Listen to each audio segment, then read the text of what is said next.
legendary Jody Porter within the beginning from his 2018 album Pacifier. And right now, all the way from, well, the East Coast, I've got the man himself, Jody Porter. Jody, how you doing today? Hello, Michael. Good to talk to you. It's been a couple years. How are you holding up? I'm hanging out in the woods. I was about to move back to New York City, but I decided to buy a minivan and ride it on out. Maybe adopt a cat even. I'm not sure. You know what? That actually sounds like a lot of fun right now. You can kind of control the scenery better. Man. So first off, gotta mention this. My deepest condolences on the loss of your friend Adam. This COVID is just a brutal bitch, and I'm so sorry to hear it. Yeah, it's no pleasure at all, is it? And we're losing people we know. Some are famous, some are friends and family. So I'm hoping we can all get through this together. I think music seems to be one common thread that keeps us happy and sane, at least. Well, it always has for me. I mean, I could dig deep into some politics, but I think the world knows what we need to do. Exactly. So what are you doing? I mean, are you kind of hanging out and just staying away from people? I mean, that's what I'm doing. What are you doing? I'm making records. Sweet. Mine is done. It's co-produced with my soul brother, Bry. Nice. From the Fountains of Wing. And I'm not at liberty to say anything in detail I don't think yet about this, but the three of us have started to work on a project together for a good cause. That's pretty cool. I'm excited to hear what it is, because you know what? We need all the help we can get on the good causes these days. Let's talk about the new album, though, Waterways. That's exciting. We've been hearing bits and pieces about it. There's been a piece you did with Rolling Stone featuring one of the songs, and talk a little bit about it. So this is your next album coming out. That's right. Yeah, I don't know when exactly, but maybe I'll put out a few more before it comes out, as a full record. But the thing about these songs are they're all so closely related that it's really hard to separate them. Like a litter of kittens or something, probably. If I were the mother cat. Yeah, well, but they're all your favorites. This is the best thing I've done, Wow. I mean, maybe I'll do something better at some point, but I'm not planning on it just yet. I'm excited because I'm going to backtrack a couple years and say that Pacifier was pretty damn awesome in and of itself. And so if we think this is even better, wow, world, look out. And I've got to be honest here. I've heard 2 tracks and they are amazing. We're going to hear one. Well, it's more, you know what it is? It's more thematic. And without sounding pretentious and saying it's a fucking concept album or something like that. Right. Because Sgt. Pepper wasn't even the concept album. It just sounds great. Yep. But these songs are closely related. It's all sort of about the sea and being landlocked at the same time. Maybe on the sea. I don't know. Interesting. I'm being too cosmic over here. But it's good to have a theme that ties it together. Does that make something like that easier to write when you have a theme, or did the theme emerge after you started writing? I'm not sure. I didn't have the theme until it came to me, and I realized how interlocked they were. Like, I had to kick a few things off because they were too power pop or had nothing to do with the theme of the record, right? Fair I enough. had the liberty of doing that because I spent the last 2.5 years in the studio, social distancing with headphones on. Nobody else was with me doing that. Right. I sent out for the drums to Brian and people like that, mixes and all that. So you were made for this. That was, yeah. And I had heard that, or read that St. Vincent and David Byrne did a record on the internet. I was like, whoa, you can do that? Okay. So I've been doing this for about 2.5 years. It started out in England when I was living over there for several months. And I had this, kind of vibe that what's a principle of least effort that I could do? Let's make an instrumental record like Low, David Bowie, and Brian Eno. You may remember that. It had a couple of songs with vocals on it, but it mostly sounded like a soundtrack to a record that had never been made. Yeah. Or a movie that had never been made. So I got that in my head, and I started writing it over there on GarageBand. I brought it back over here, and then, kind of brought a mobile studio into the atmosphere, and what you hear is what you get, I guess, Wow. No, that's. I had to learn how to use the equipment, which was a drag, because I've always had engineers with like a Neve console and at my disposal, you know what I mean? I could call them up at midnight and be like, all right, we're going down to Stratosphere and we're going to make a record because I got an idea. Not the case on this one. I had to learn how to use the gear, and I can assure you that a phone, a cell phone, and a mouse, computer mouse, were thrown at least 2 or 3 times each. Understood. Are you pretty comfortable engineering records now?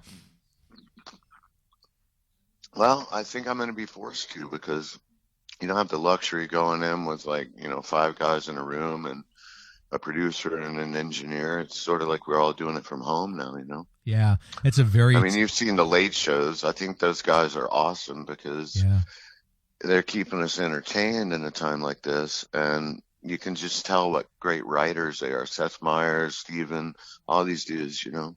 Yeah. It's just, it's keeping me, it's keeping me kind of hanging in there, basically. That's important. And I think, if and you know Conan, what you're doing, you can't leave Conan out. No. And Emil, all those dudes, man.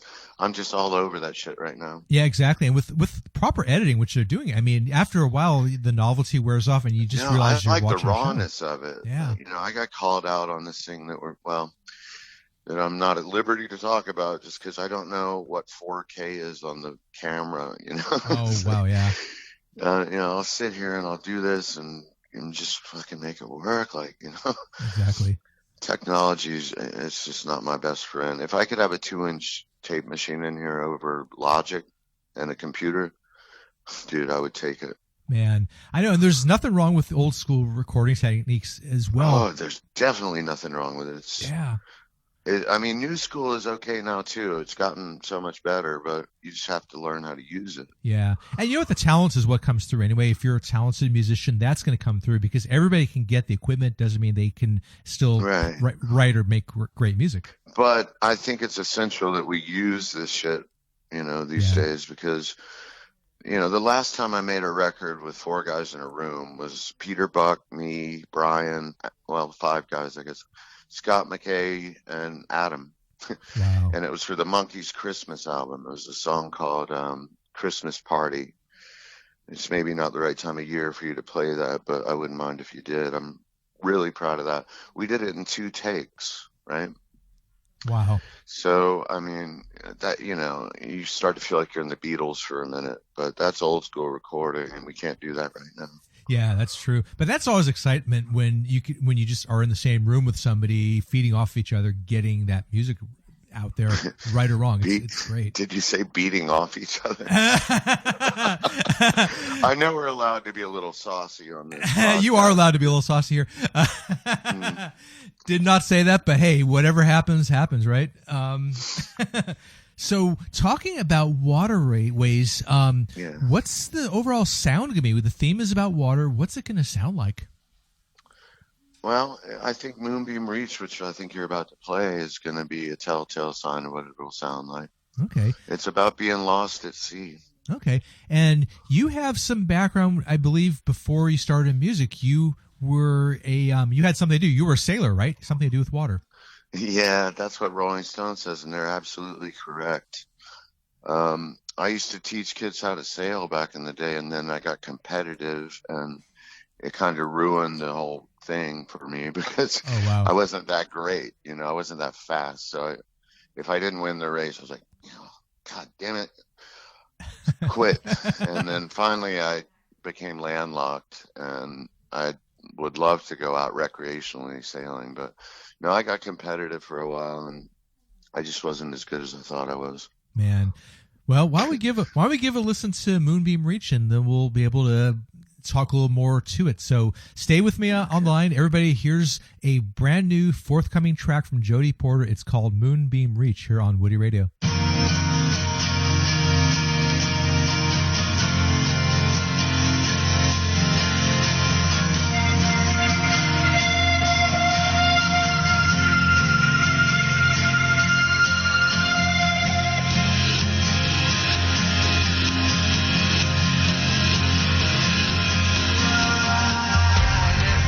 Without you,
Jody Porter, Moonbeam Reach. And Jody, great comments in the Woody Radio chat room about this. I think we got a hit on our hands. Oh, okay. I'll take it. Really, really good sound. This is probably the world's second chance to listen to it. This is the one that you put out on Rolling Stone, so that's pretty cool. They did put that out there. Yeah, indeed. So who's in the band? Your compadres for this one are called the Berlin Waltz. So I love the play on words. Who helped you make this? Okay, that's a short-winded, long story. It's basically based around the concept of John Lennon's band that was, revolving in the 70s. Clapton did it for a while, and then Elephant's Memory. It's all cast of characters, even down to the mastering engineer. Nice. So when we go out on the road, I do have Ian Herod, Cobb Irvin in mind, along with Pete Hogan and Joan Chu. Now, none of those sounds are going to ring true, but the people that played on the record, Brian Young, that might sound a little bit more familiar. Oh, yes.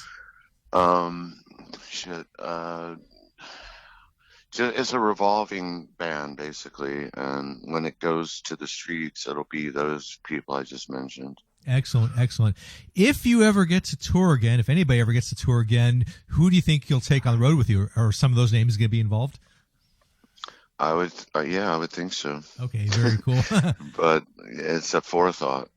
Yeah, true. Right now we're just looking to get the music out. So what inspires your songwriting in general? What makes you say, hey, I want to sit down and write this down?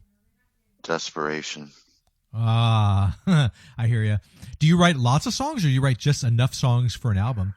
I write an album, and sometimes I kick off a few songs, as we were talking about before, because they don't fit. Yeah. But yeah, I got a couple in the can that nobody will ever hear.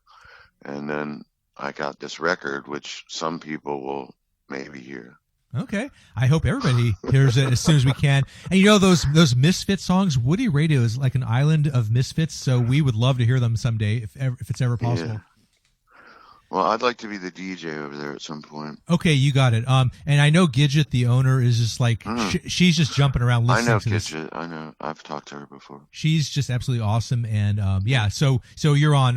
Gidget, just so you know, when we're off the air, Jody and I were talking about him coming on and DJing a couple sets and curating the music for us, telling us why it's important. So yeah, we're gonna do that, Jody. Okay. So very cool. So who were among your earliest musical influences back in the day? They're almost like reflected in a 90-degree angle. You got your Beatles and your Stones and your British Invasion stuff. Yes. That probably spoke the highest to me, but I think honestly when I got the most influence was when I first started really getting good at playing a guitar and starting to write songs. And then I'd have to hand it over to like the, REM and Paul Westerberg. Oh, yeah. Shit, Elvis Costello, Joe Jackson, that sort of thing. Man. That obviously was when I was at my most availability to be impressioned. Wow. I think you just walked me through my teenage years, honestly. Well, I mean, those are good groups, and they're just, completely have inspired me when I was at the age where I could be inspired. Yeah. Do you get inspired now by anything you hear out there? Somebody else that's, current? Yeah, I got to tell you about this individual, Sharon Van Etten. I'm a late bloomer on her, man, but she's PJ Harvey kind of cool. Oh, wow. And I'm a big fan of her. I'm just checking her out now for the first time for one reason or another.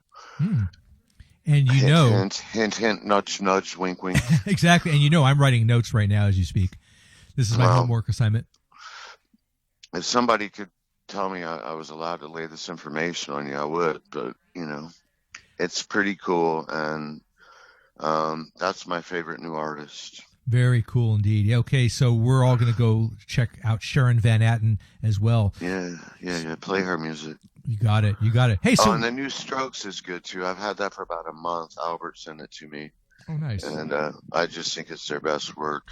Wow, very good. I'll check those guys out. It's out. It's on Spotify now. So very cool. Very cool. So what do you do for fun when you're not making music? What else is there besides music in your life? Oh, dude, I know the answer to that. Do you want to know what it is? Absolutely. Sleep. Sorry to be such a bummer, but that's just I'm being honest. You know what? Honesty. I also drink and I also smoke. Okay. So those are all fun activities, right? I don't know about that. I hear it. They're recreational activities for sure. It's expensive activities. Yeah.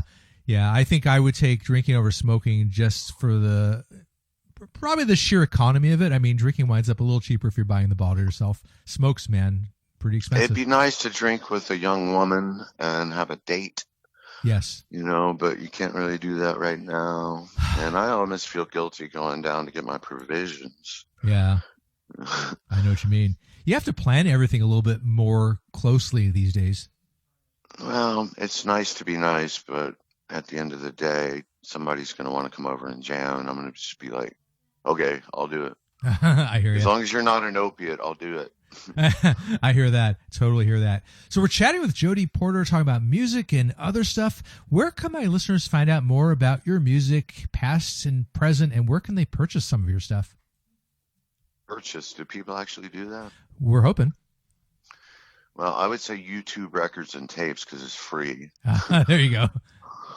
But Spotify and all that other crap, I don't know. I'd like to put this thing out on vinyl. This is my favorite record I've ever done.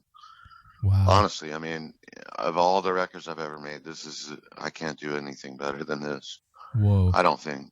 Whoa. And I look forward to giving you the whole thing, Mike, but we got to kind of play businessman, I guess. We have to do it the right way. But you know what? As soon as the whole thing is out, let's get you back on here and we could walk through it and talk and play more of it then.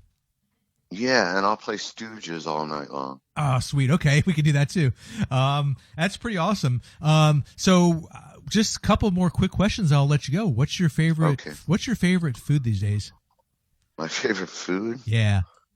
Whatever my mom brings me over here in a plastic bag. Oh my It's usually God. called leftovers. You know what? Leftovers are the best, especially when they come from mom. I get that. And what's your favorite beverage? Oh, you can take your pick from this. Liberty Creek wine. It's about $8. Or Budweiser.